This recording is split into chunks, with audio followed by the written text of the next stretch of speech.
The old cell block went quiet after lights out.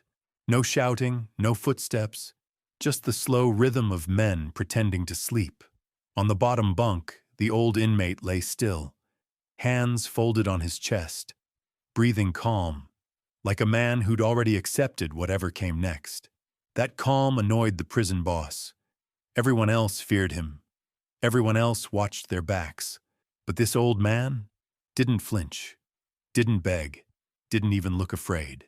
So the boss made his decision. Bare feet moved across the concrete. A shadow slid between the bars. Steel flashed in the dark. The blade hovered inches from the old man's throat. "This is what happens when you don't show respect," the boss whispered. He raised the knife, and that's when the old man opened his eyes. Not startled, not confused, focused.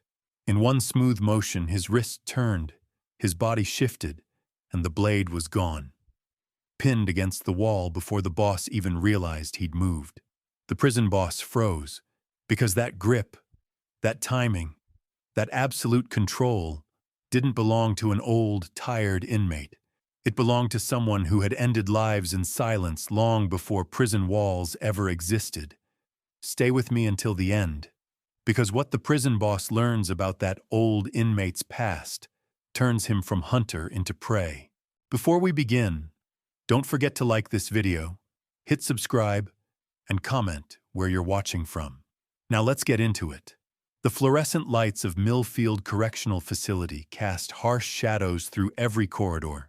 It was the kind of place that swallowed hope and spit out broken men. Guards walked their rounds with dead eyes. Inmates moved like ghosts, and silence meant survival. But silence was about to be shattered. Cell Block C had been ruled by one man for 8 years straight. Vincent the Viper Rodriguez wasn't just another gang leader. He was a predator who'd built his empire on calculated violence and psychological warfare.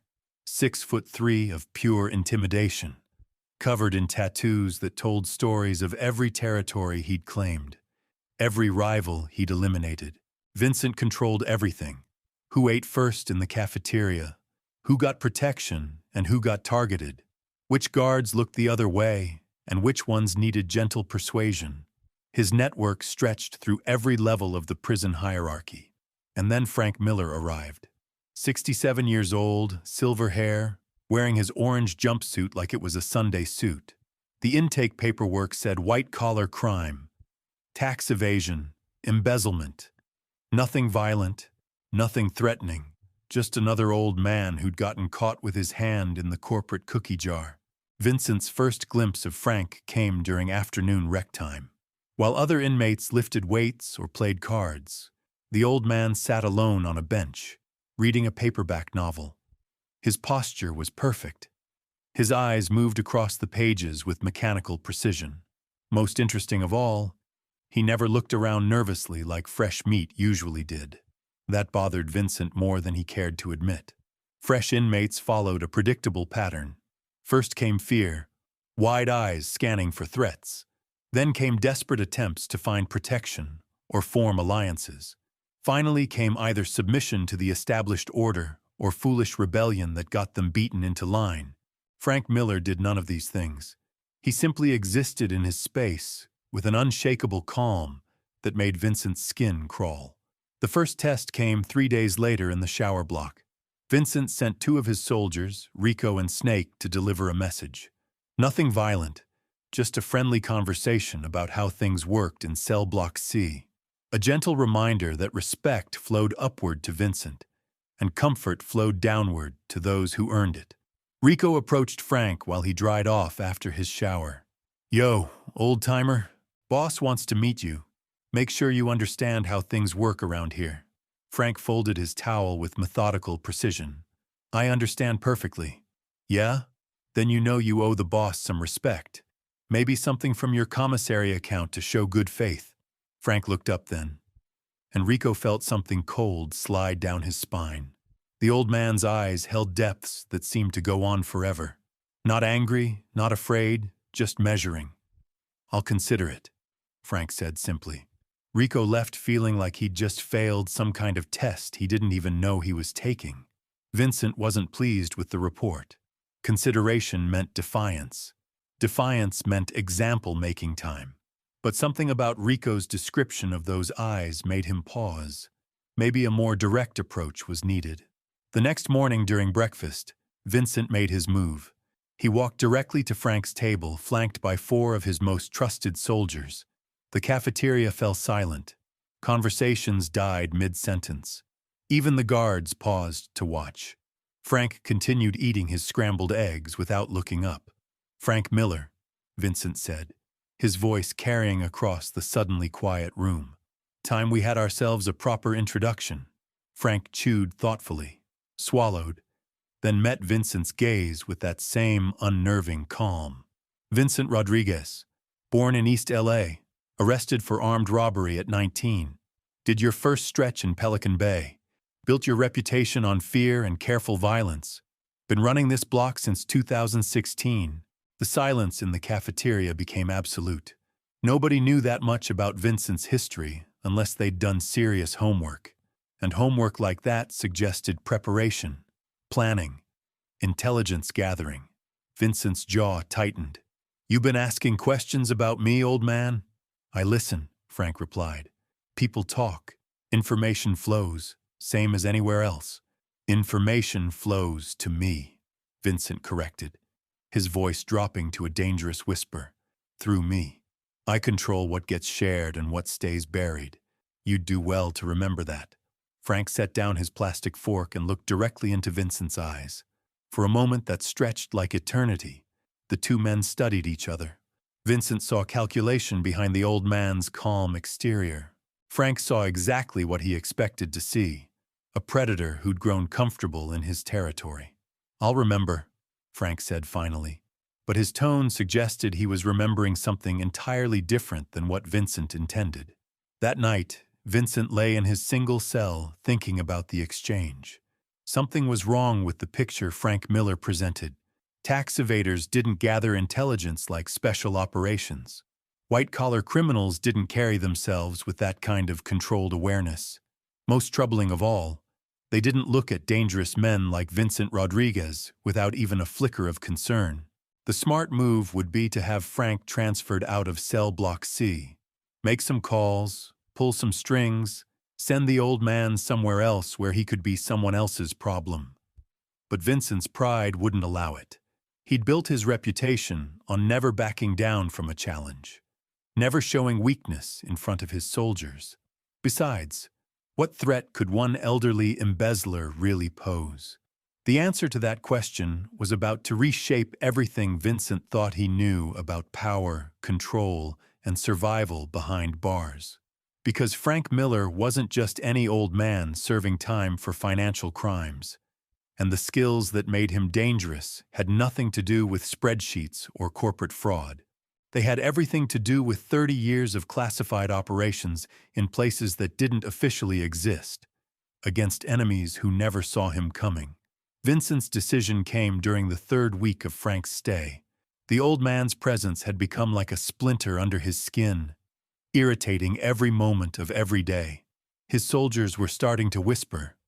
Not rebellion, not yet, but questions. Why hadn't the boss dealt with the new fish? Why was some old embezzler getting special treatment? The plan was simple, brutal, effective. Wait until the night shift change at 2 a.m. when the guards would be distracted with paperwork. Slip into Frank's cell, one quick thrust to the throat. Make it look like a robbery gone wrong. Problem solved, reputation restored. Vincent had killed before. 3 times during his rise to power. Each death had been calculated, necessary, clean. This would be no different. He'd crafted the weapon himself. A toothbrush handle melted and sharpened into a 6-inch spike, wrapped in torn fabric for grip, sharp enough to puncture flesh, long enough to reach vital organs, hidden in the false bottom of his footlocker where even surprise searches wouldn't find it. The guards changed shifts right on schedule. Vincent waited another 15 minutes, listening to the rhythm of the cell block, snoring from cell 7, restless movement from cell 12, everything normal, everything predictable. He moved like smoke through the corridor. decades of prison life having taught him exactly where to step to avoid the creaky spots. The shadows welcomed him. The darkness was his ally. Frank's cell door stood slightly ajar, as regulations required for fire safety. Vincent slipped through the gap without making a sound. His cellmate, a nervous kid named Danny, was dead asleep on the top bunk. Perfect. Frank lay exactly as Vincent had seen him every night for 3 weeks. Hands folded, breathing steady, eyes closed, looking like nothing more than a tired old man ready for whatever came next. Vincent raised the shiv, positioning it directly over Frank's throat. One downward thrust would open the carotid artery. Death would come in seconds. Quick, silent, final. That's when Frank's eyes opened. Not the startled awakening of someone caught off guard. Not the confused blinking of someone pulled from deep sleep. Frank's eyes opened with the sharp focus of someone who'd been awake the entire time, waiting. The old man's hand moved faster than Vincent's mind could process. One moment the shiv was in Vincent's grip, aimed at Frank's throat. The next moment Vincent's wrist was caught in an iron grip that sent lightning bolts of pain shooting up his arm. Frank twisted, and Vincent felt bones grinding against each other in ways they weren't designed to move. The weapon clattered to the floor as Vincent's fingers went numb. In the same fluid motion, Frank rolled off the bunk and pinned Vincent against the concrete wall. One forearm pressed against his windpipe. The pressure wasn't enough to crush his throat, but it was enough to make breathing difficult. Enough to send a very clear message about who was really in control. Predictable, Frank whispered, his voice barely audible but carrying absolute authority. Shift change at 2 a.m. Guard rotation every 47 minutes. You've been watching me for 3 weeks, Vincent. Did you really think I wasn't watching you? Vincent tried to struggle, but Frank's grip was like being held by industrial machinery. Precise, controlled, unbreakable. How is this possible? The old man was 67 years old, for God's sake. Where was this strength coming from? Here's what's going to happen, Frank continued in that same deadly whisper. You're going to pick up your little knife. You're going to walk back to your cell. And you're going to pretend this never happened. You're crazy if you think. The pressure on Vincent's throat increased just enough to cut off his words. Frank's eyes, mere inches away, held depths that Vincent was finally beginning to understand. These weren't the eyes of an embezzler or tax evader. These were the eyes of someone who'd killed professionally, repeatedly, efficiently. I've ended men for far less than attempting to murder me in my sleep, Frank said. The only reason you're still breathing is because I choose to let you breathe. Don't mistake mercy for weakness. Vincent felt something he hadn't experienced in 8 years of ruling Cell Block C. Pure, undiluted terror. Not the manageable fear of getting caught by guards or losing face in front of his soldiers. This was the primal terror of prey recognizing a predator that existed on an entirely different level. Who are you? Vincent managed to gasp. Frank's grip loosened slightly, allowing Vincent to draw a shaky breath. Someone who spent 30 years perfecting skills you can't even imagine. Someone who eliminated targets in places that don't appear on any map. Someone who thought those days were behind him. The old man stepped back, releasing Vincent completely. But somehow the distance made him seem more dangerous, not less. Like a coiled snake that had decided not to strike. This time. Your reputation in this prison is built on fear and violence, Frank said, bending down to retrieve the fallen shiv. He examined the crude weapon with professional interest. Decent craftsmanship for prison standards. Poor weight distribution. Terrible grip angle. You'd have better luck with a filed-down spoon handle. He handed the weapon back to Vincent, who stared at it in confusion. Why was his target giving him back his murder weapon? Because I want you to understand something very clearly, Frank said, reading the question in Vincent's eyes. I could have taken that from you and ended your life with it before your nervous system even registered the movement. The fact that you're standing here, breathing, talking, is entirely my choice. Vincent's hand trembled as he took back the shiv, His entire worldview was crumbling. For 8 years, he'd been the apex predator in this concrete jungle. Now he felt like a house cat that had just encountered a tiger. "What do you want?" Vincent asked, his voice barely above a whisper. Frank returned to his bunk, settling back into the same position he'd been in before the attack, hands folded, breathing calm, as if nothing had happened. "To serve my sentence in peace," Frank replied. "To read my books, eat my meals, and count down the days until my release. What I don't want is to have to remind people why that peace is in everyone's best interest." Vincent backed toward the cell door, his legs unsteady. "My soldiers will—" "Your soldiers will do exactly what you tell them to do," Frank interrupted, "because you're going to explain to them that Frank Miller is off limits. Completely. Permanently. And if anyone is foolish enough to test that boundary, they'll answer to skills that were honed in places where failure meant death and success meant invisible elimination." The old man closed his eyes again, returning to his meditation-like state. "Close my cell door on your way out, Vincent. And remember, this conversation never happened." Vincent stumbled into the corridor, his mind reeling. Everything he thought he knew about power, about control, about survival in this place had just been turned upside down. The old man wasn't prey. He was something far more dangerous. He was a hunter who'd chosen to appear harmless until someone forced him to remember what he really was. Back in his own cell, Vincent sat on his bunk staring at the weapon in his hands.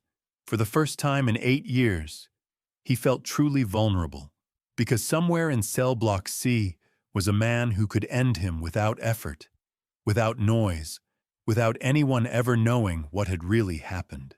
The question that would haunt his remaining nights was simple. What else didn't he know about Frank Miller? And more importantly, what would it take to survive sharing a prison with someone whose past was written in blood and classified documents? The days that followed moved like thick molasses through cell block C.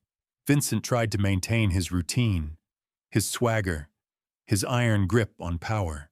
But something fundamental had shifted. His soldiers noticed it first. The way his eyes would dart toward Frank's cell during head counts. How his voice carried less authority when giving orders. The slight tremor in his hands when he thought nobody was watching. Frank continued his quiet existence as if nothing had changed. Morning exercise in his cell, breakfast eaten in methodical silence, hours in the library reading everything from philosophy to military history, evening meditation before lights out. He moved through the prison like a ghost who cast no shadow, drew no attention, disturbed no one. But Vincent couldn't stop thinking about those eyes, those impossibly steady hands, the casual way Frank had described eliminating targets in places that didn't exist on maps. Sleep became elusive. Every shadow in his cell seemed to hide potential threats. Every footstep in the corridor made his pulse quicken. Rico was the first to voice what everyone was thinking. "Boss, you've been acting strange since that night with the old man. What happened in there?" Vincent stared at his lieutenant for a long moment. How could he explain that the foundation of everything he'd built was crumbling? That his reputation as the apex predator had been shattered by a 67-year-old embezzler who moved like death incarnate? "Nothing happened," Vincent said finally, "and nothing's going to happen. Miller is off limits. Completely. Off limits?" Snake stepped forward, confusion written across his scarred face. "Boss, the man disrespected you in front of the whole cafeteria. We can't let that slide." "I said he's off limits." Vincent's voice carried enough menace to make his soldiers step back, but they could all hear it now. The uncertainty, the fear. Their leader was spooked, and that made them all vulnerable. Word spread through the prison like wildfire. Vincent Rodriguez, the Viper himself, was backing down from an old man. Some inmates whispered that the boss was getting soft. Others wondered what Frank Miller had on Vincent to make him retreat. A few of the smarter ones began to suspect that there was more to the elderly newcomer than met the eye. The real test came during the 4th week. A new fish named Carlos, fresh off the bus from county lockup, made the mistake of sitting at Frank's usual table in the library. It was innocent enough.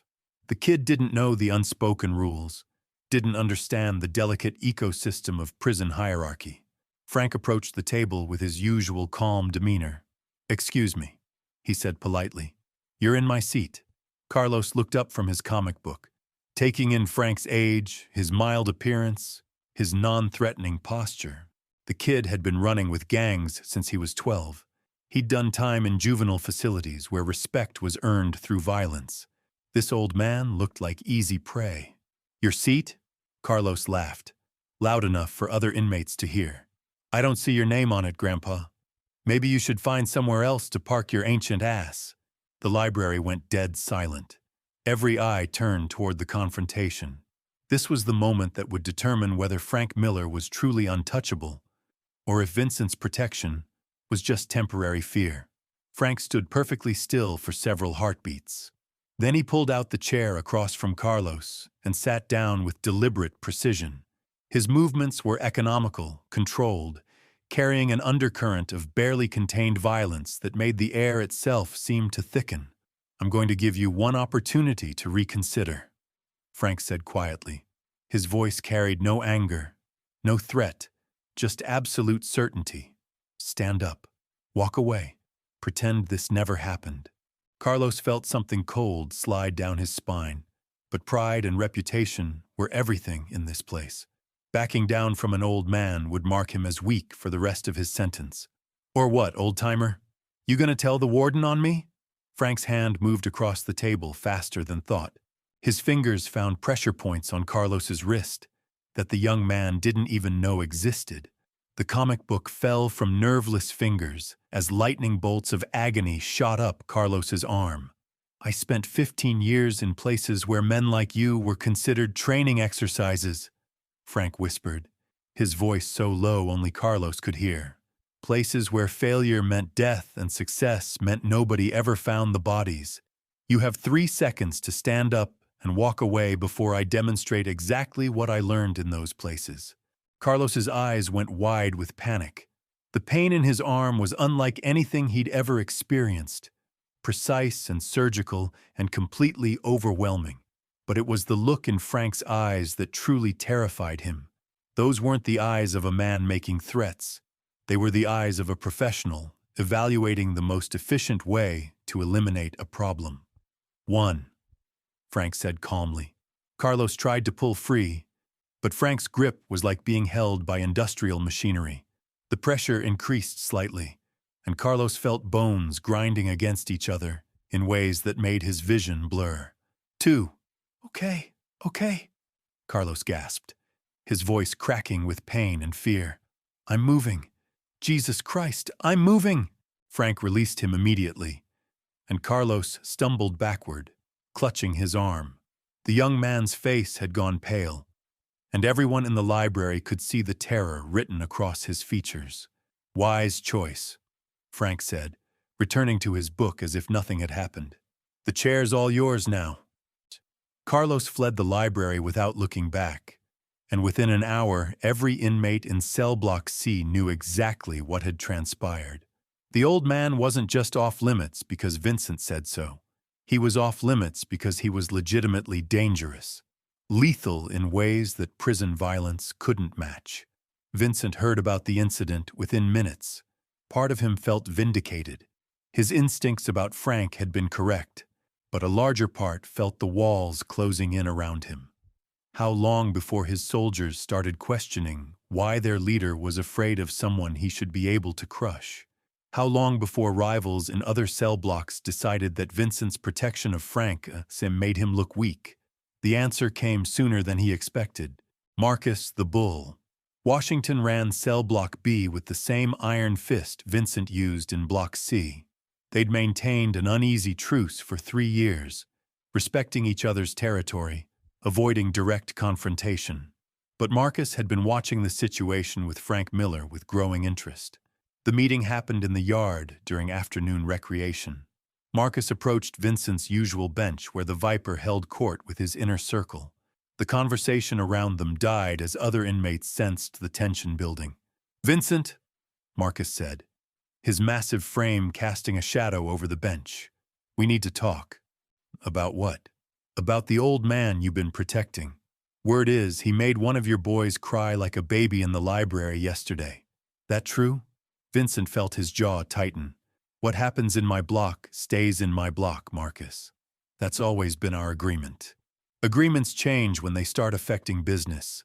Marcus sat down uninvited, his bulk making the bench creak ominously. "See, my boys are starting to ask questions. Why is the mighty Vincent Rodriguez scared of some old embezzler? What kind of dirt does this Frank Miller have on you?" "I'm not scared of anybody," Vincent replied, but even he could hear how hollow the words sounded. Marcus smiled, revealing gold-capped teeth. "Then prove it. Handle your business like a man. Show this old fool that respect flows one way in this prison, unless you want me to handle it for you." The threat hung in the air like smoke. Vincent knew exactly what Marcus was offering. Take out Frank Miller and remove the problem that was making Vincent look weak.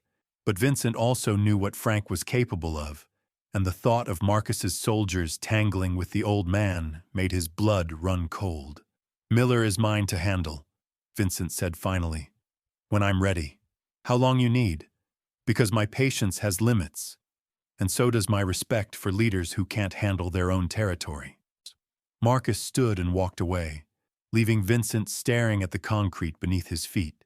He was trapped between two impossible choices: move against Frank and risk awakening something that could destroy everything he'd built. Do nothing and watch his authority crumble as rivals sensed weakness, and his own soldiers lost faith in his leadership. That night, Vincent lay awake staring at the ceiling of his cell. Somewhere in the darkness, Frank Miller was probably sleeping peacefully, unaware of the forces gathering around him. Or maybe he was awake too, planning for contingencies that Vincent couldn't even imagine. The old man had said he wanted to serve his sentence in peace, but peace was a luxury that prison politics wouldn't allow. Too many people had noticed the anomaly Frank represented. Too many questions were being asked about his true identity and capabilities. Vincent closed his eyes and tried to remember what it felt like to be truly in control. Those days seemed like a lifetime ago, before a mysterious old man had walked into cell block C and turned his world upside down with nothing more than steady eyes and impossibly quick reflexes. Tomorrow would bring new challenges, new tests of authority, new opportunities for everything to spiral completely out of control. And somewhere in the darkness, Frank Miller continued to exist in his calm bubble of controlled violence, a sleeping volcano that everyone was determined to wake up. The question that haunted Vincent's sleepless nights remained the same. When that volcano finally erupted, would there be anything left of Cell Block C to rule over? Or would Frank Miller's true nature finally emerge from behind his mild-mannered facade, revealing exactly why the government had once paid him to make problems disappear without a trace? Trace? The eruption came at dawn on a Tuesday morning. Marcus Washington had grown tired of waiting for Vincent to handle his business. The bull's patience had limits, and watching the viper cower before an elderly embezzler had pushed him past those boundaries. If Vincent wouldn't restore order to Cell Block C, then Marcus would do it himself. The plan was elegant in its brutality. During morning chow, when the guards were distracted with shift changes and paperwork, Marcus would send 6 of his best soldiers into the cafeteria. They'd corner Frank Miller at his usual table, far from any protective oversight. No weapons, nothing that would trigger lockdown protocols. Just fists and boots and the kind of savage beating that would remind everyone exactly how prison justice worked. Frank would either submit completely or die trying to resist. Either outcome would solve Marcus's problem and restore the natural order that Vincent had allowed to crumble. Marcus watched from his table as Frank entered the cafeteria with his usual measured stride.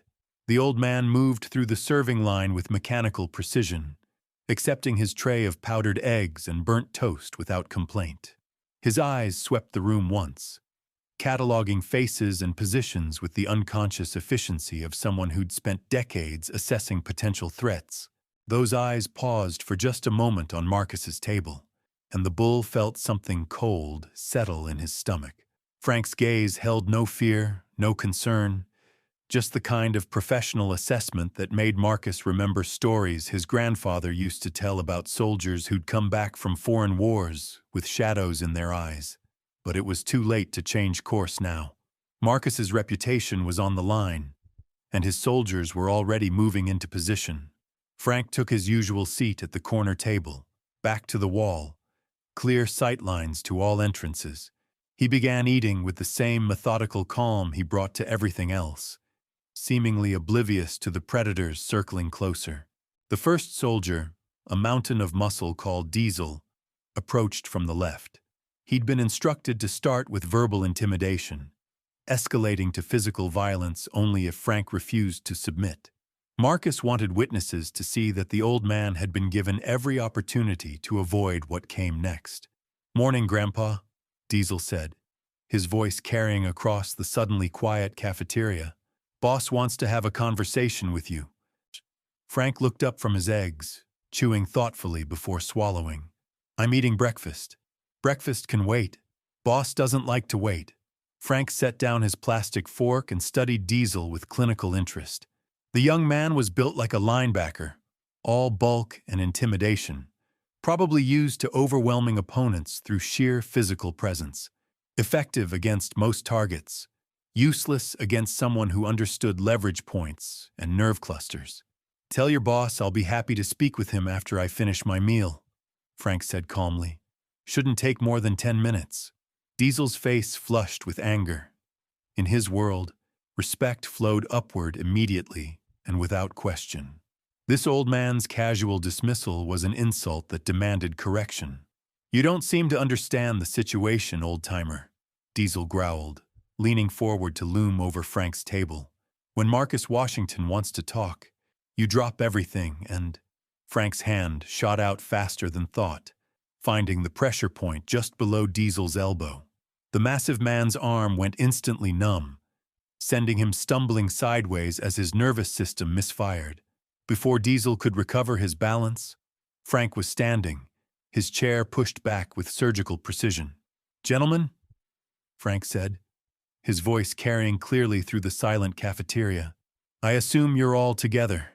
That means you're all making the same mistake your friend just made."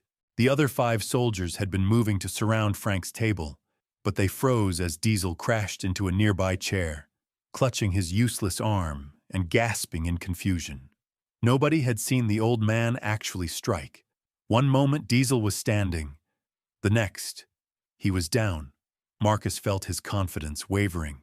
This wasn't going according to plan, but with half the prison watching, retreat wasn't an option.